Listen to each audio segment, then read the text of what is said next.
నమస్కారం. ఎలక్షన్ ప్రత్యేక చర్చ కార్యక్రమానికి స్వాగతం. బీహార్ అసెంబ్లీ ఎన్నికలతో పాటు జూబ్లీహిల్స్కి జరిగినటువంటి ఉప ఎన్నికలకు సంబంధించినటువంటి ఎగ్జిట్ పోల్స్ మరి కాసేపట్లో రాబోతున్నాయి.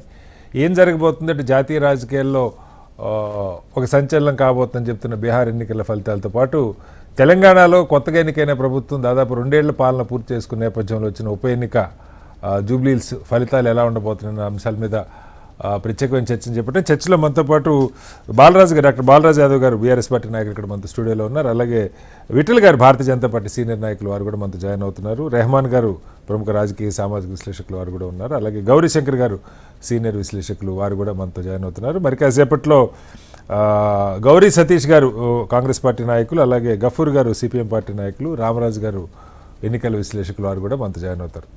ముందుగా బాలరాజు గారు, జూబ్లీహిల్స్కి వద్దాం. దాదాపు 2 నెలల పైగా అందరికంటే ముందుగా అభ్యర్థిని మీరు ఖరారు చేసుకున్నారు. విస్తృతంగా ప్రచారం నాయకులు కేటీఆర్ గారు కానీ హరీష్ గారు కానీ మిగతా మీలాంటి నాయకులంతా కూడా దాదాపుగా 2 నెలలు అక్కడ ఎఫర్ట్ పెట్టారు. గోపీనాథ్ గారు కూడా 3 సార్లు అక్కడ ఎమ్మెల్యేగా గెలిచినటువంటి అభ్యర్థి. పోలింగ్ ఆల్మోస్ట్ అయిపోయింది, మనం 6 పూర్తయింది.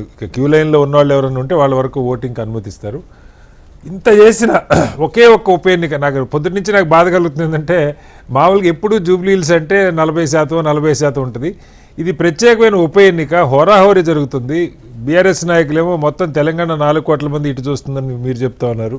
కాంగ్రెస్ వాళ్ళేమో ఇది ఒక రిఫరెండం లాగా భావించాలంటున్నారు. బీజేపీ ఇక్కడ పెరగటం కోసం ప్రయత్నం చేస్తుంది. ఇంత చేసిన 3 గంటలకల్లా అది 40% ఉంది. బహుశా ఇంకొక 3 గంటల తర్వాత 6 గంటల దాకా అంటే ఒక 55-60% దాకా మ్యాక్సిమం రావచ్చు.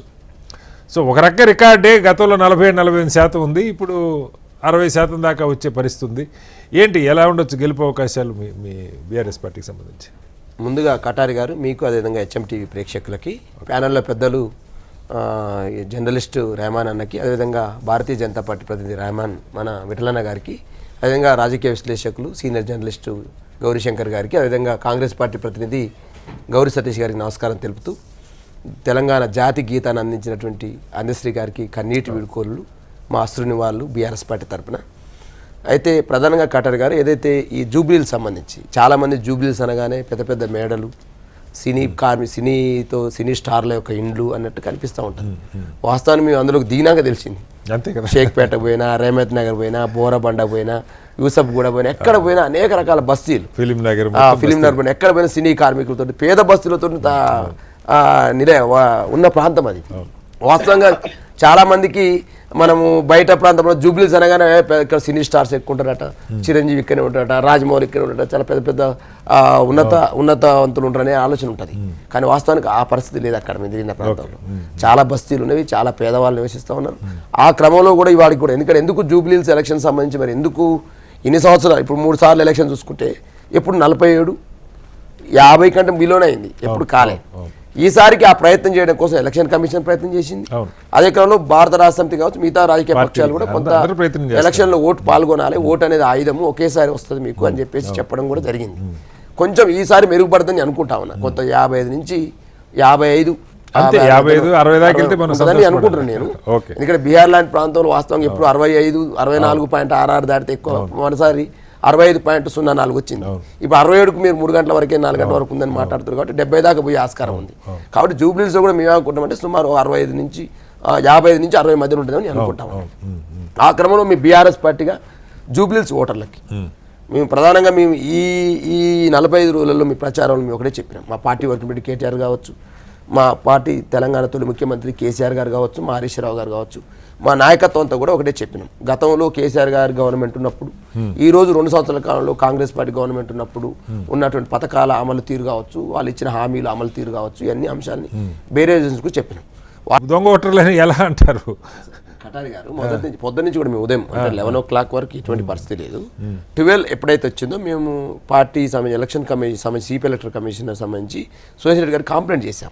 ఎక్కడ షేక్పేట ప్రాంతంలో కావచ్చు, రేమత్ నగర్లో కావచ్చు, బోరబండలో కావచ్చు. బోరబండలో సంబంధించి వారి కార్పొరేటర్ ఒక అతను అక్కడ ఉన్నటువంటి వాళ్ళని కొట్టిన సందర్భం గుర్తు చేస్తున్నారు.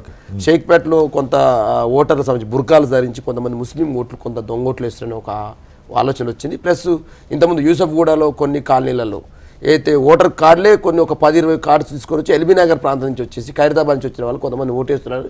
ఆల్రెడీ మా బూత్ అక్కడ పనిచేసే వాళ్ళు పట్టుకున్నారు వాస్తవం. మేము కూడా ఇప్పుడు వెంకటగిరి కాలనీకి పోయేసి అదే ఆపుతారు కదా, ఇప్పుడు మీ ఏజెంట్లు కూడా ఉంటారు, ఆపుతారు కదా. అంటే బీఆర్ఎస్ పార్టీగా మొదటి నుంచి కూడా మేము ఆరోపణ చేసిందంటే ఏదైతే ఇప్పుడు ఈ రోజు ఏం చెప్పారు సార్, ఉదయం నుంచి కూడా చెప్తాను. వీళ్ళు ఏమన్నారు, మమ్మల్ని ఎవరిని కూడా నాన్ లోకల్ ఎవరు ఉండొద్దని చెప్పినారు. ఇవాళ మంత్రుల మీద ఇవాళ మేము సురేష్ రెడ్డి గారిని కలిసినప్పుడు 5 మీద ఎమ్మెల్యేల మీద కంప్లైంట్ చేసినారు. వాళ్ళు కేసులు కూడా పెడుతున్నారు. 5 మీద పెట్టారు సార్, ఒకరి మీద కాదు. రామచంద్ర నాయక్ మీద పెట్టారు, బీర్లా ఇలాగాల మీద పెట్టారు, అదేవిధంగా ఇంకొక 2-3 మీద పెట్టారు. 4 వరంగల్ ఎమ్మెల్యేలకు సంబంధించి, అదేవిధంగా మన ఇది శంకర్ నాయక్ అని చెప్పేసి నల్గొండ ఎమ్మెల్సీ సంబంధించి సుమారు 5-6 ఎమ్మెల్సీ ఎమ్మెల్యేల మీద కేసు పెట్టారు. మేము అడిగాం సార్, మరి మీరు నాన్ లోకల్ ఎవరు ఉండనియద్దన్నారు, వాళ్ళు ఎమ్మెల్యే అదే చెదురుతా ఉన్నారు. ఇలా బట్టి విక్రమార్క ఉప ముఖ్యమంత్రి వారికి క్యాన్ వేసుకొని పోవడం ఏంటండి నాకు అర్థం కాదు. ప్రజాస్వామ్యంలో మీరే ప్రజాస్వామ్యం అంతా కూడా కూని చేయబడుతుంది దేశంలో మోదీ అని మీరు రాహుల్ గాంధీ మాట్లాడతారు. ఓటు చోటు జరుగుతుందని మీరే అంటారు, ప్రజాస్వామ్యాన్ని రక్షించాలని మీరే అంటారు, రాజ్యాంగాన్ని చేతులు పట్టుకొని మీరు రాహుల్ గాంధీ జరుగుతారు. మరి ఈ రేవంత్ రెడ్డి రాజ్యాంగం ఏంది ఇక్కడ? నేను ఇలా మీరేమో అందశ్రీ ఒక ముఖ్యమంత్రి తప్ప అందశ్రీ దగ్గరికి ఇక్కడ ఉన్న వాళ్ళు మొత్తం ఇక్కడ ఉన్నారండి. డిప్యూటీ సీఎం కాన్వాయ్కనే తిరుగుతుంది. ఎమ్మెల్యేలు సుమారు 20 మంది 50 మంది ఎమ్మెల్యేలు ఇక్కడ ఉన్నారు, 20 మంది ఎమ్మెల్సీలు, 14 మంది మంత్రులు. మీరు ఎట్లా మీరు నా లోకల్ కదా.